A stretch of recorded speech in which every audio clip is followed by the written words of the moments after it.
Baik, Assalamualaikum warahmatullahi wabarakatuh. Saya Dodi Alfayat, NIM 2023-42036. Saya dari S1 Teknik Industri, kelas C. Sini saya akan menjelaskan ulang apa yang saya tentang ujian tengah semester untuk menutupi nilai UTS saya yang kurang memuaskan. Nah, baik untuk nomor satu, itu pertanyaan apa yang dimaksud dengan konversi energi dan apakah proses konversi membutuhkan mesin konversi energi. Nah, menurut saya, pengertian konversi ini adalah sebuah proses dari energi A ke energi B, pergantian hasil atau output energi dari energi A ke energi B. Nah, untuk lebih jelasnya, menurut PowerPoint yang Bapak berikan, perubahan energi dari bentuk yang satu ke bentuk yang lainnya. Jadi kayak semisal proses dari sebuah perubahan bentuk energi dari yang A ke bentuk energi yang B. Dan untuk pertanyaan yang mengenai apakah setiap konversi energi membutuhkan mesin, jawabannya tidak selalu. Karena tidak semua konversi energi itu harus membutuhkan mesin atau harus dibantu dengan mesin konversi energi. Contohnya seperti fotosintesis. Nah, jadi tanaman mengubah energi cahaya matahari menjadi energi kimia atau gula dan banyak yang baik. Ini sekarang kita lanjut ke nomor 2. Untuk nomor 2 itu diberikan tabel di mana ada beberapa tabel yang kosong dan diminta untuk mengisi tabel efisiensi pada sistem thermal atau siklus Rankine. Nah, di sini saya sudah mengerjakan dengan menggunakan double properties. Saya hanya menjelaskan ulang, jadi tidak langsung mengerjakan alias sudah dikerjakan terlebih dahulu, baru saya menjelaskan. Nah, yang pertama itu diketahui kan dari 200 kPa-nya dengan suhu 30 derajat, di mana pada tabel properties untuk kPa yang 200 itu suhunya 120,21 derajat Celcius, artinya mengalami pada siklus eh, liquid ya, compressive liquid, compressor liquid. Mohon maaf atas suaranya agak kurang jelas karena di sini keadaan lagi hujan. Nah, untuk derajat Celcius di 120 itu untuk PF-nya, apabila kita keadaannya kompres liquid, itu kita menggunakan VF sama UF. Pokoknya yang di belakangnya itu F. Nah, untuk yang PF-nya itu ditemukan 0,001061 dan untuk F itu 504,50. Itu yang baris pertama. Terus untuk baris kedua,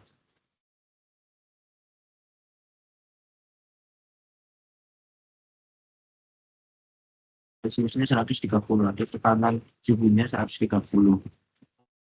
Nah, di mana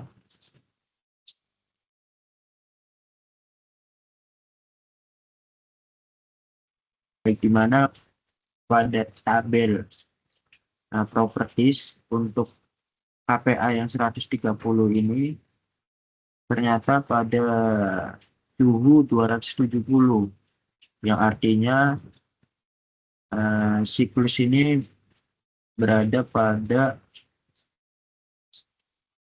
oh maaf, Ternyata di sini yang saya ambil di bagian awal ini tuh namanya tekanan udaranya atau tekanan suhunya tuh di 130 dan KPA-nya 270. Jadi memiliki tingkatan yang sama atau pada dalam siklus jenuh atau titik jenuh. Itu untuk yang baris kedua. Untuk baris yang ketiga,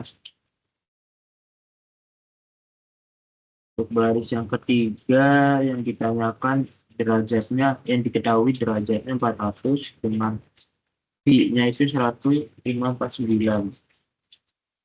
Nah, untuk baris ketiga, HPA-nya itu berapa? HPA-nya. Nah, untuk di sini saya menggunakan yang namanya di sini tabel yang berada pada siklus superheat atau panas. Di mana untuk siklus superheat ini derajatnya sudah berada di 400 dengan pi-nya itu 15 di 1,54934. Saya tidak tahu apakah koma dari tabelnya yang salah atau dari soalnya yang salah, tapi yang jelas di sini angkanya sama, cuman penempatan titiknya aja yang berbeda. Itu untuk nomor 3, baris ketiga. Untuk baris keempat itu sama, di mana diketahui, ya, diketahui KPA-nya 500,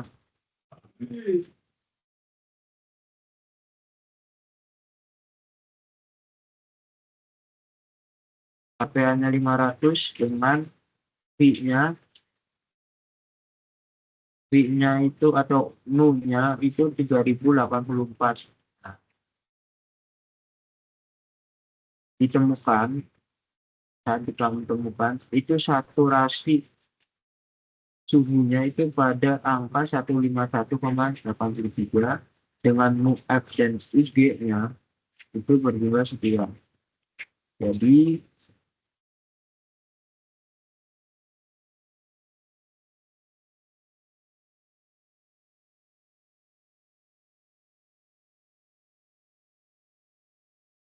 ambil pada nu F 0,709.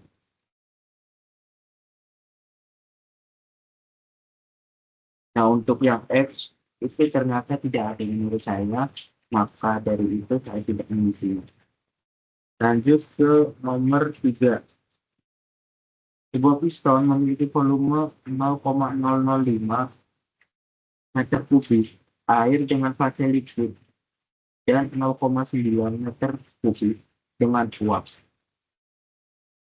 Saya ulangi, 0,9 meter kubik uap. Lalu dipanasi tekanan konstan 600 kilopascal hingga suhu naik menjadi 200. Soal untuk permintaan yang pertama itu tentukan suhu awal. Baik, untuk yang pertama, suhu awalnya itu dikarenakan suhu 200 dengan KPA-nya 600, itu untuk suhunya itu 158,83. Ini pada tabel properties. Nah, untuk yang B,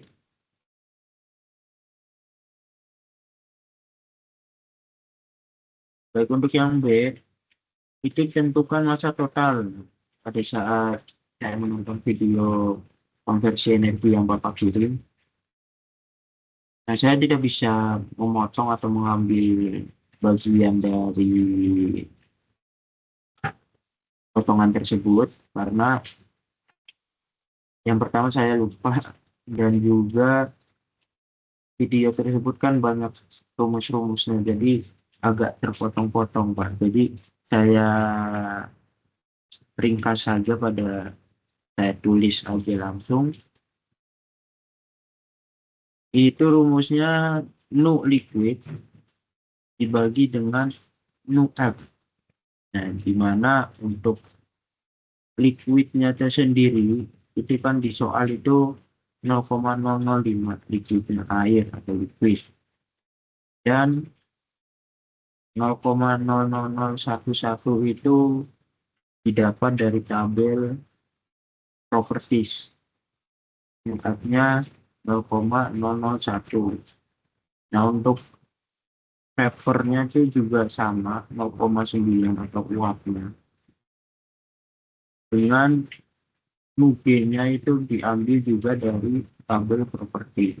Jadi kita akumulasikan, kita jumlahkan menjadi hasilnya 7,393 kilogram.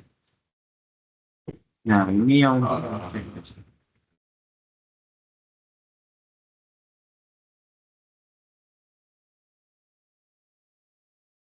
baik, kita lanjut yang Z. Itu rumusnya itu dari M total dikali Nu V2.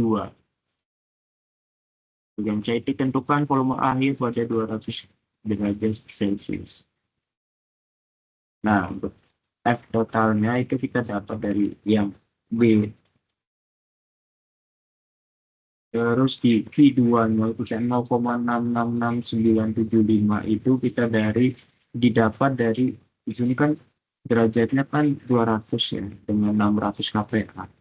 Nah, diambil itu angka 66976.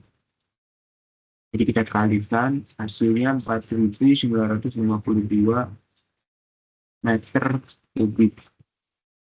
Nah, untuk yang C atau yang D, gambarkan prosesnya pada diagram TV. Di sini itu titik awalnya. Maaf apabila gambarnya agak kurang ya Pak. Nah, di sini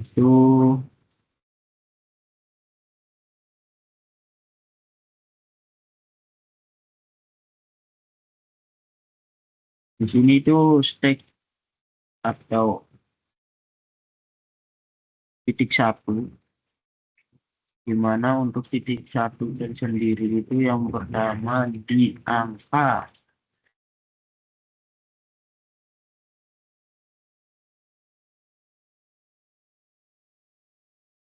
itu di angka 158,83. Sini tuh 158,83.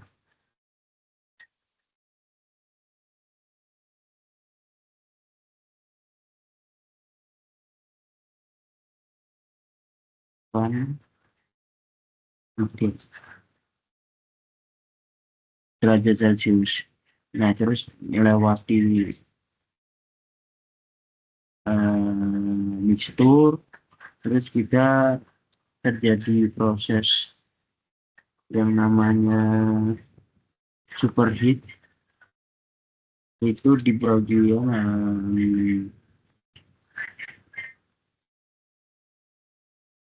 suhunya itu menjadi 200 ya, 200-an. Itu akhirnya itu 200. Bukan superheat berarti, cuman mengalami kenaikan menjadi suhu akhirnya itu 200. Begitu kira-kira Pak. Untuk nomor 3, kita lanjut untuk nomor 4.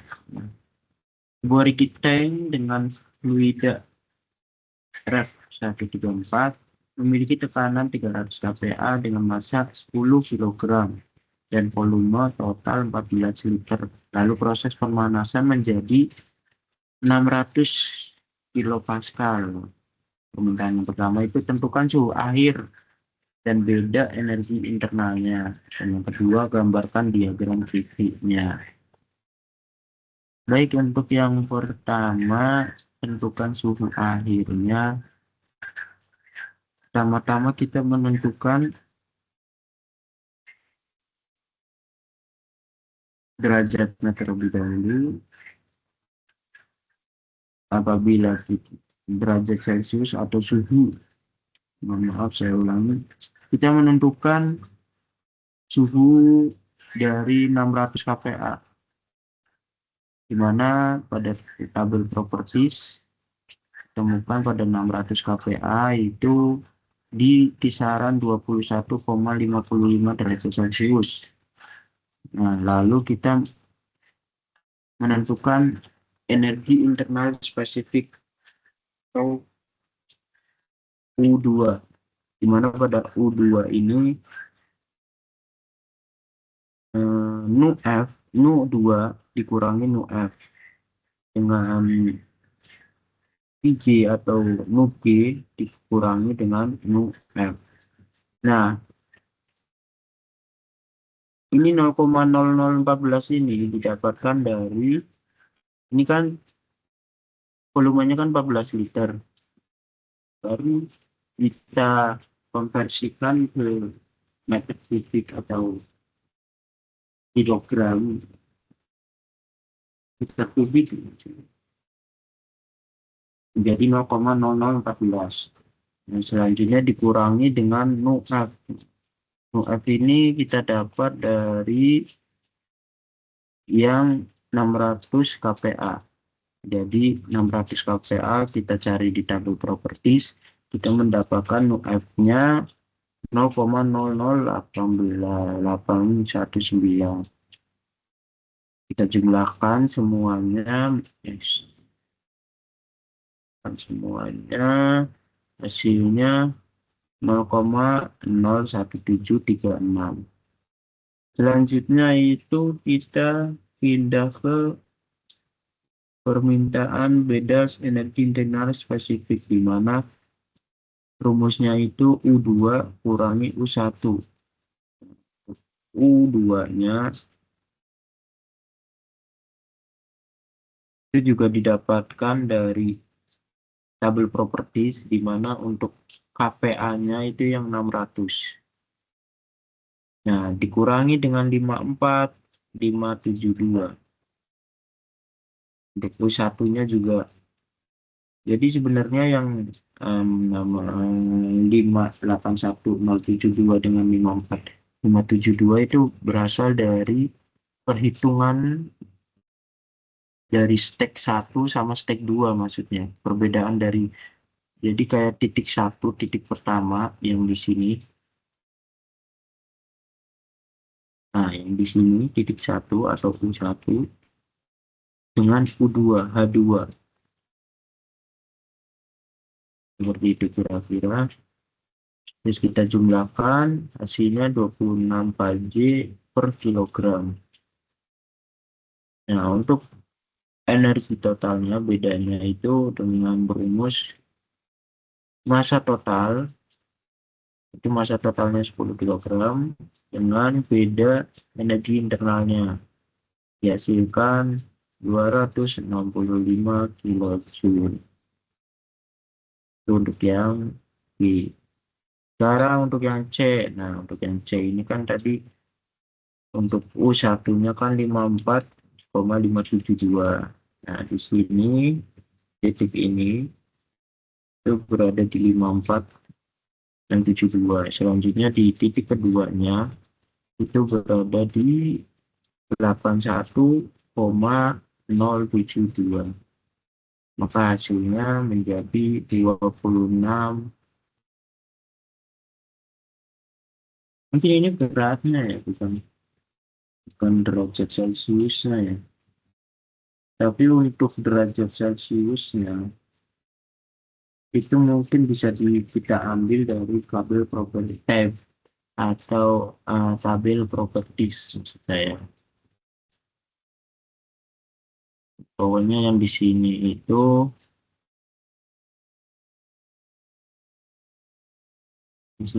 untuk yang U1 atau Nu1 atau H1. Nah, yang di sini tuh untuk H2, posisi kedua setelah mengalami pemanasan secara Rankine, atau ini untuk C nomor 4. Selanjutnya pada nomor 5.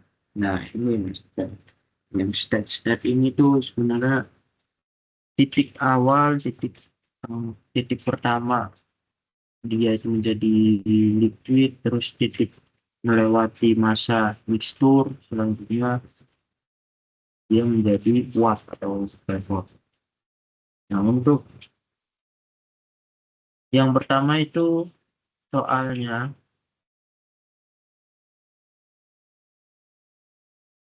ada piston, itu beratnya 2 kg yang memiliki tekanan 200 kilopascal dengan suhunya itu 300 derajat Celcius. Lalu terjadi pendinginan.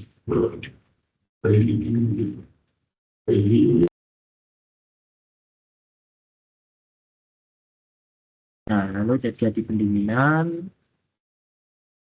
Setelah terjadi pendinginan, kemudian dilanjutkan kembali pendinginan hingga tekanan menjadi 100, lalu yang 200 menjadi 100. Baik, untuk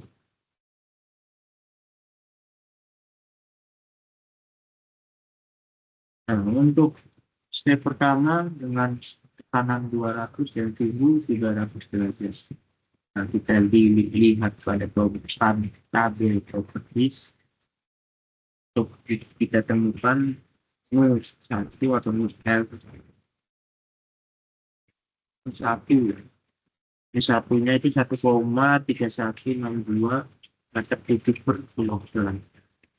Nah, untuk U satunya 2793,1 kilojoule per kilogram. Nah, setelah itu kita lanjut ke step 2 berada. Jadi,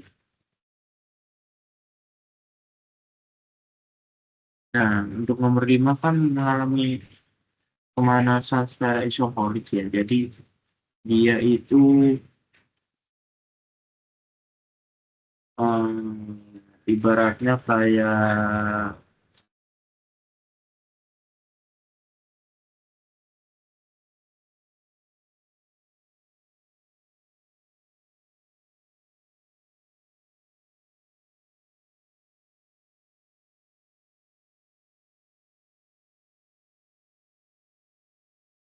jadi namanya kita itu di bagian stopper itu jadi kayak pistonnya itu menempel atau berada pada titik kanan penuh, dia kayak nabrak stoppernya.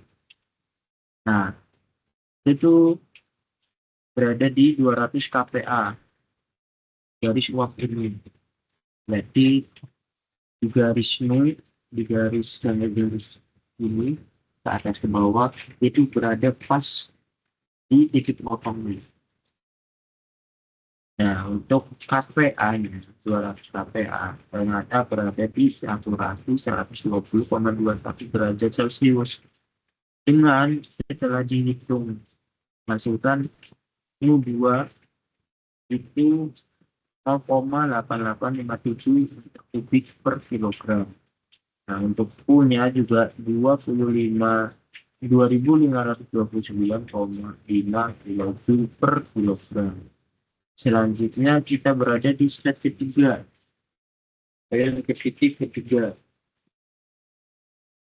Titik ketiga itu berada pada 100 tekanan 100 kilopascal. Karena pada 100 kilopascal kita hasilkan U3 atau V2-nya itu menjadi 0,885 meter kubik per kilogram. Nah, untuk step 3 pada 100 kPa atau 0,1 MPa, jadi MPa itu 1 MPa itu sama dengan 1000 kilopascal. Nah, untuk 100 kPa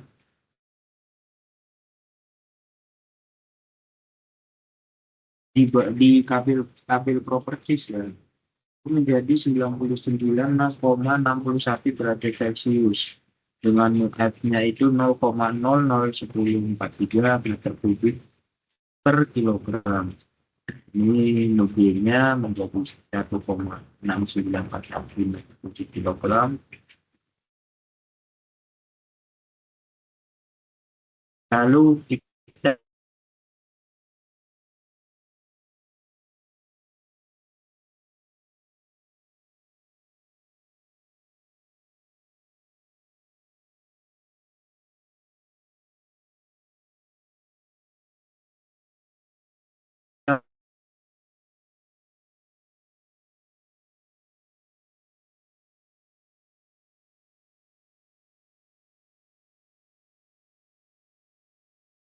mohon maaf.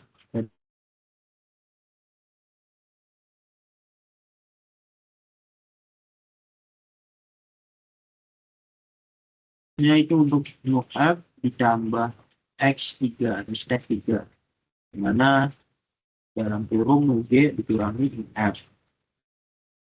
Nah, ini F-nya kita masukin saja 1508 atau 1508,6 kilojoule per kilogram. Itu untuk yang A. Terus untuk yang B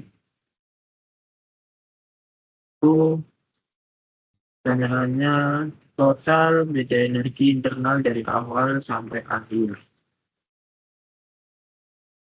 Total beda energi ya. Beda energi itu sama dengan M dikali U3 kurang U1. Tadi yang pada U1 terus dikurangi sama U3. U3 kurangi sama U1. Masukin saja masanya itu 2 kilogram. 2 kilogram. Terus hasilnya ternyata minus 2569 kilojoule. Oke, itu yang C.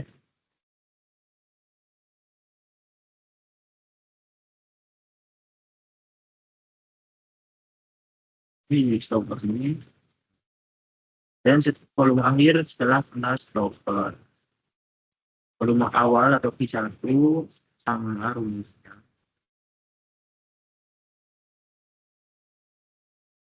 M kali C1 2 kilogram bisa hasilnya itu berapa?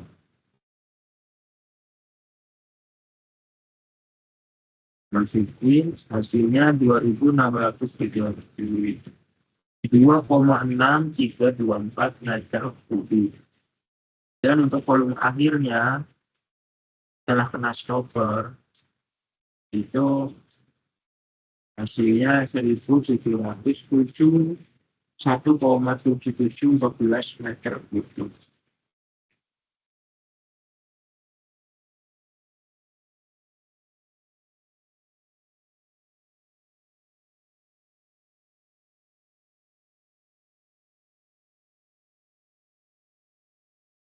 Oke, baik. Mungkin itu saja yang dapat saya jelaskan sesuai dengan pemahaman saya mengenai kuliah konveksi energi, khususnya pada soal UTS.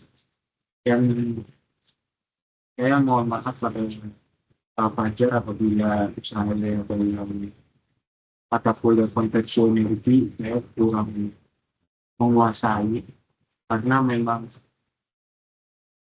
saya dalam perhitungan atau menghitung itu agak kurang. Jadi sekali lagi saya memohon maaf dan saya memohon untuk semoga Pak Fajar berkenan atau ada terbukaan hati untuk menambah segera menjadi lebih baik lagi. Terima kasih. Saya tutup untuk video ini. Assalamualaikum warahmatullahi wabarakatuh.